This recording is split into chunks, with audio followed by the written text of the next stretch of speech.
Elena Zamuner, avvocatessa, relatrice di Fatte Brave. Avvocato, di che cosa si è resa conto durante il percorso, ma che cosa le viene da dire, lei che ha parlato di sovraindebitamento alle donne?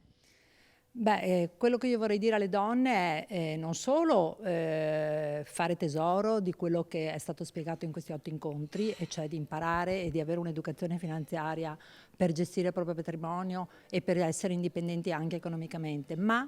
vengo al tema che io ho trattato, di avere un'educazione finanziaria che aiuti a capire certe, tra virgolette, trappole in cui si può cadere perché magari non si sa cosa significa firmare una fideiussione per una persona, magari cara o di famiglia, oppure prestare appunto altre forme di garanzia, perché mi sono trovata nella mia esperienza spesso di fronte a donne che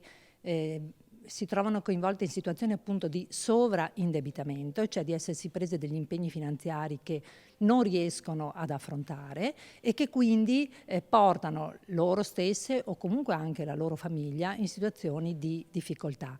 Però il tema che io ho trattato era non solo di mettere in guardia da questo pericolo, ma dare un messaggio che